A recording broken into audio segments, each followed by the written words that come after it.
ఈ పండుగ సమావేశ అధ్యక్షులు జిల్లా కలెక్టర్ గారు, గౌరవనీయులు ముఖ్య అతిథి రాష్ట్ర ఉప ముఖ్యమంత్రి గారు భట్టి గారు, జడ్పీ చైర్మన్ గారు, మేయర్ గారు, డిప్యూటీ మేయర్ గారు, ప్రియమైన అడిషనల్ కలెక్టర్ గారు, మున్సిపల్ కమిషనర్ గారు, కార్పొరేటర్లు, అదేవిధంగా డిఈఓ గారు, ఆదర్శ్ అధ్యక్షురాలు రంజిత గారు, ప్రియమైన విద్యార్థులు, పెద్దలందరికీ హృదయపూర్వక నమస్కారం.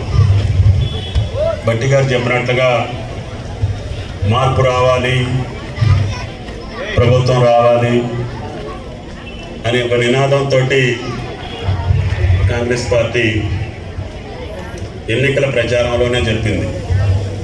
మార్పు రావాలి, కాంగ్రెస్ రావాలని ప్రియాంక గారు నినాదంతో ఏం మార్పు వచ్చింది అంటే ఈ మార్పే వచ్చిందని చూపించాల్సిన బాధ్యత అధికారులు, ప్రజాప్రతినిధులు అందరి మీద.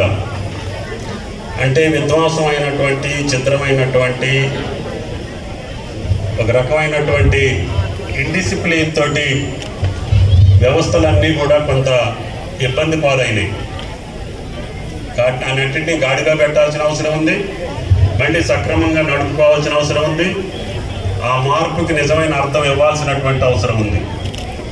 కాబట్టి గతానికి భిన్నంగా అన్ని సిస్టమేటిక్గా, పద్ధతి ప్రకారంగా పాలనా వ్యవస్థ నడవాలని చెప్పి జిల్లా కలెక్టర్ గారు ఆయన కష్టపడి ఎన్నికల డ్యూటీలో ఉన్న అధికారుల్ని ఉరికిచ్చి పరుగులెత్తించి, ఆయన గతంలో కూడా కలెక్టరే, అప్పుడు అందించలేదు కానీ ఇప్పుడు అందించాడు.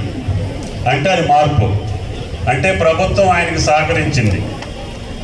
ఆ ప్రభుత్వం యొక్క ఆదేశాలకు అనుగుణంగా ఆయన గారు సక్రమంగా చేయగలడు అని చెప్పి, అంటే అధికారులు ప్రభుత్వం యొక్క ఆదేశాలను తూచా తప్పకుండా అమలు చేసేటటువంటి అవకాశం ఈ రేవంత్ రెడ్డి గారి ప్రభుత్వం ఇచ్చింది.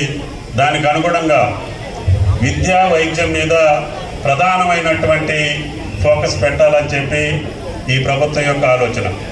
అందుకని నిన్న ముఖ్యమంత్రి గారు కూడా చెప్పారు, విద్యకి ఎంతైనా సరే ఖర్చు చేద్దాము, అవసరమైతే మౌలిక వసతుల కల్పన కోసం ఒక 2000 కోట్లు భట్టి గారి పర్మిషన్ తీసుకొని నిన్ననే మాటిచ్చాం. ఇంకా మిగిలిపోయినటువంటి పాఠశాలన్నీ కూడా ఇప్పటికి సగానికి సగం అయినాయి అని అనుకుంటున్నాను నేను. ఇంకా మిగిలిన సగం కూడా క్వాలిటీ తోటి, పద్ధతి ప్రకారంగా అధికారులు నిబద్ధతతోటి ఒక మంచి కార్పొరేట్ స్కూల్ ఎట్టుంటుందో మన స్కూల్ కూడా అదే పద్ధతిలో ఉండాలి. వాళ్ళ పిల్లలు ఎంత బాగున్నారో అంతకంటే బాగా మన పిల్లలు ఉండాలి. పేద పిల్లలకి, ఉన్నత పిల్లలకి తేడా ఉండకుండా పేద పిల్లలే అగ్రస్థానానికి వచ్చేటటువంటి అవకాశాన్ని ఈరోజు ఈ ప్రభుత్వం కల్పించాలని చెప్పి ముఖ్యమంత్రి గారి యొక్క కోరిక. కాబట్టి దాని మీద ప్రత్యేక దృష్టి ఉంది. ఎప్పుడైనా మీకు పైసలు అవసరమైతే నేరుగా భట్టి గారిని మాట్లాడవచ్చు కలెక్టర్ గారు. కాబట్టి దయచేసి ఈ విద్యాశాఖకి సంబంధించి ఎక్కడా లోటు లేకుండా, టీచర్స్ కూడా హెడ్ మాస్టర్ గారు చెప్పారు ఇంకా తక్కువ ఉన్నారని, అది కూడా నిన్న ముఖ్యమంత్రి గారు అనౌన్స్ చేశారు. మెగా డిఎస్సి పిలుస్తున్నాం, సుమారు 10,000 మందిని తీసుకోవాలని చెప్పి రాష్ట్ర ప్రభుత్వం ప్రాథమికంగా నిర్ణయించింది. కాబట్టి దయచేసి ప్రభుత్వం యొక్క ఆలోచనకు అనుగుణంగా అధికార యంత్రాంగం ముఖ్యంగా విద్యా, వైద్యం మీద ప్రత్యేక దృష్టి పెట్టి మౌలిక వసతుల కల్పనలో ప్రభుత్వం సహకరిస్తుంది. మీ యొక్క బాధ్యతల నిర్వహణలో మీరు కూడా సహకరించి ఈ ప్రభుత్వానికి ఈ 2 శాఖల పరంగా ముఖ్యంగా పేదలు, మధ్యతరగతి పిల్లలు, అనేక రకాలైనటువంటి కష్టాల్లో ఉన్నవాళ్ళే ప్రభుత్వ పాఠశాలలకి, ప్రభుత్వ ఆసుపత్రులకు వస్తున్నారు.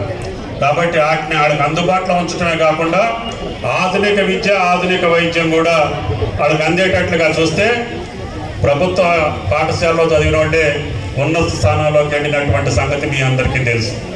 కాబట్టి దయచేసి ఈ కార్యక్రమాన్ని నిర్వహించినటువంటి జిల్లా యంత్రాంగానికి, ప్రత్యేకంగా కలెక్టర్ గారికి ధన్యవాదాలు తెలియజేస్తా పంపిణీ కార్యక్రమాన్ని మొదలుపెట్టవలసిందిగా కోరుతున్నాను. Thank you.